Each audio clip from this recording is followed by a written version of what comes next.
गरीब साध साध सब नेक हैं, आप अपनी ठोरे, जो सतलोक ले जाएंगे वो साधु कोई और।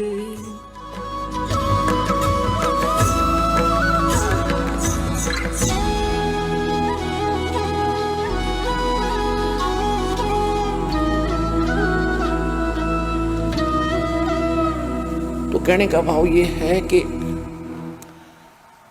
परमात्मा ने 600 वर्ष का पहले कहा था कि तीनों देव की जो भक्ति करते हैं उनका मोक्ष नहीं होगा। और गीता जी ने क्या कहा कि इन तीनों भगवान ब्रह्मा विष्णु महेश तक जिनकी बुद्धि सीमित होगी, इनका ज्ञान हरा जा चुका है, राक्षस स्वभाव को धारण किए हुए मनुष्यों में नीच दूषित कर्म करने वाले मूर्ख। जब तो भगवान को अच्छा बुरा कहा करते थे, अब बोलो ना वो धर्मगुरु। 10 साल हो गए दास ने ढिंडोरा पीट देना, 15 साल 20 साल हो गए। और इसमें टीवी चैनल पर दे रखा है कि किसकी पूजा कराया करते, तुम किसकी पूजा कर रहे हो, तुमने जीवन नाश अपना भी किया और इन भोले श्रद्धालुओं को मिसगाइड करके इनके जीवन नाश करने के पाप के भागी और बन गए। अब सभी को सांप सूंघ गया। अगर दास गलत कर रहा तो बोलो क्यों ना, बोलने क्यों नहीं रहे? इसलिए ना बोल रहे कि आप शिक्षित हो गए ना, तो रामपाल के हट भी ना पाओ, ऐसा कर देते ये लोग। क्योंकि तो राक्षस से भी लिख रखा है इसमें, राक्षस स्वभाव को धारण किया मनुष्यों में नीच। और ये करेंगे क्या फिर? जो पूजा इनकी करें, धर्म ग्रंथ बता रहे हैं इनका स्वभाव ऐसा हुआ हुआ है। अब स्वभाव भी बदल जाता है। डाकू होता है, ज्ञान सुनने से वो नेक आदमी बन जाता है। शराबी होता है, शराब पीता है, ज्ञान सुनने से शराब छोड़कर भगत बन जाता है। तो इस ज्ञान से ये सभी सुधरना पड़ेगा। इन सभी धर्मगुरुओं को पता चल चुका है कि तुम्हारे पास खक नहीं, पर अब ये न्यो सोच रहे हैं कि अभी सब न पता नहीं चला है और निम बढ़ते जितने निम बहेगी। एक पंडित जी था, वो काशी विद्यापीठ पढ़ कर आया था और किसी राजा ने कोई अनुष्ठान करने की बता दी, किसी ब्राह्मण ने, कि भी ऐसे ऐसे को धार्मिक अनुष्ठान कराओ। उसने वजीर की ड्यूटी लगा दी मंत्री की। मंत्री ने गांव में नगर में खोजा कि भी कोई विद्वान ब्राह्मण हो। एक ब्राह्मण का पता चला कि बहुत अच्छे विद्वान हैं, पढ़े लिखे हैं, और जिसने उस राजा को बताया था कि तू कम से कम 4-5 ब्राह्मणों से अनुष्ठान करवाना। अब अन्य ब्राह्मणों की खोज भी की, लेकिन कोई आगे नहीं आ रहा था। इस कारण से ब्राह्मण आगे नहीं आ रहे थे कि जो काशी विद्यापीठ से पढ़कर आया है वो बहुत बड़ा विद्वान है और हम तो जंतर मंत्र करिए हैं, हमारी दाल उड़े गले नहीं, और कहीं राजा दंडित ना कर दे। और राजा ने क्या कर रखा था कि प्रतिदिन जो अनुष्ठान के लिए आएगा ब्राह्मण, उसको प्रतिदिन 1 अशरफी यानी आज का 10 ग्राम सोना, यानी 35-30 हजार डेली के उसको दक्षिणा मिलेगी। जो काशी विद्यापीठ पढ़ कर आया था ब्राह्मण, उसको मिली अशरफी और उसने फिर लाया खाने पीने का सामान, अपनी पत्नी के बढ़िया गहने गुणे बनवा दिए, कपड़े अच्छे लाया। तो उसकी पंडितानी दूसरे तीसरे दिन बढ़िया गहने और कपड़े पहन कर गई कुएं पर पानी लेने के लिए। अन्य ब्राह्मणियों ने पूछा कि ऐसा क्या हाथ लग गया तुम्हारे, इतने बढ़िया बढ़िया कपड़े और गहने बनवा लिए? कि मेरा पति राजा के यहाँ मंत्र करने जाता है, अनुष्ठान करने जाता है, 1 अशरफी डेली देता है राजा। तो एक और ब्राह्मणी ने अपने पति से कहा कि आप भी जाया करो ऐसे ऐसे वहां पर, और राजा 1 अशरफी देता है, आप भी तो ब्राह्मण हो। वो कहने लगा कि मिश्राणी, वो तो काशी विद्यापीठ पढ़ कर आया है जो वहाँ अनुष्ठान कर रहा है, और मैं इतना पढ़ा लिखा नहीं हूँ, मेरी उड़ा बात बने नहीं। तो फिर वो लगी कहने के लगी कि तू वैसे तो इतनी पढ़ताई दिखाता है, अब जहाँ पर अच्छा माल मिलता है तू वहाँ नहीं जाता है। वो लगी लड़न।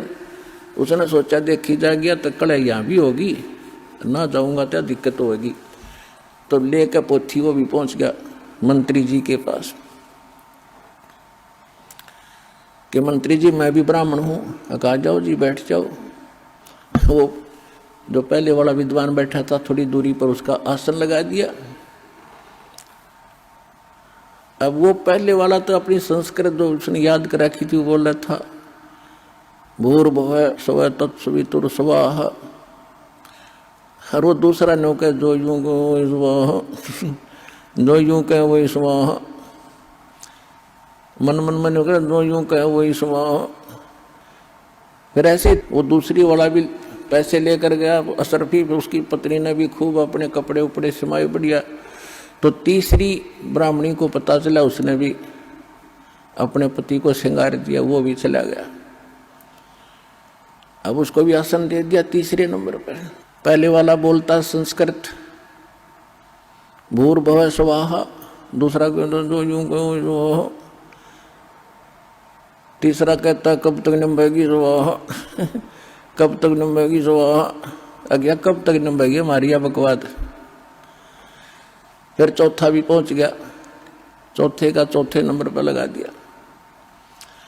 अब पहले वाला तो अपनी संस्कृत बोलता है स्वाहा, दूसरा कहता जो यूं बोलो वही स्वाहा, दूसरा कहता है कब तक नंबेगी स्वाहा, चौथा कहता है नंबर दे जब तक नंबेगी स्वाहा नंबर दे जब तक नंबेगी स्वाहा। अकपोल पाटे जब तक पिटाएंगे पर इतने तक मिलन दे जो मिल रहा है।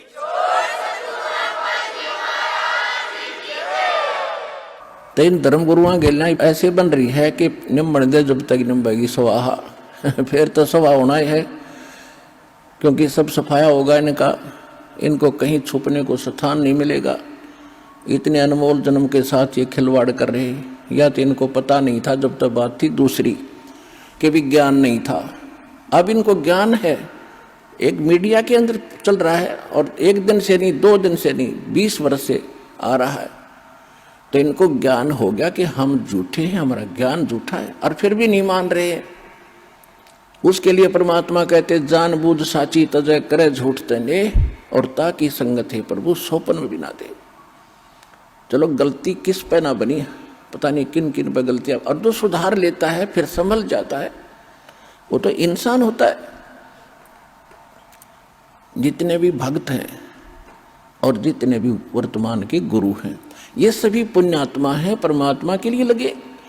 अब जो गुरुओं की तो मजबूरी बन गई कि इज्जत का नाश होगा, और वो भगत भोले भाले हैं, उन्होंने सोच रखा है गुरु कंप्लीट है, वो वहां मार खा रहे। तो कंप्लीट और इनकम्प्लीट का निर्णय भगत नहीं स्वयं कर सकते। किसी डॉक्टर की औषधि को डॉक्टर ही बता सकता है, प्रमाणित कर रहा है कि इसमें ये साल्ट होना चाहिए था इस रोग के लिए, ये देखो यहाँ लिखा है, और ये साल्ट नहीं है तो ये औषधि गलत है। तो दास वही कर रहा है कि मोक्ष मार्ग के लिए इन मंत्रों की आवश्यकता है।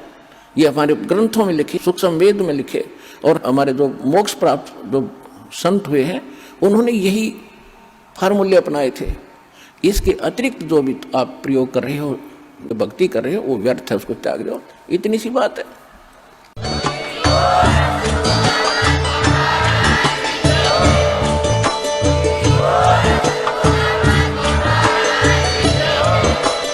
आप सुन रहे थे जगत गुरु तत्वदर्शी संत रामपाल जी महाराज जी के मंगल प्रवचन। अधिक जानकारी के लिए विजिट कीजिए हमारी वेबसाइट www.jagatgururampalji.org। संत रामपाल जी महाराज जी के शुभ आशीर्वाद से पूरे विश्व भर में 500 से भी ज्यादा नाम दीक्षा केंद्र हैं, जिन पर संत रामपाल जी महाराज जी द्वारा ऑनलाइन निशुल्क नाम दीक्षा दी जा रही है। अपने नजदीकी नाम दीक्षा केंद्र का पता करने के लिए संपर्क करें 8222880541।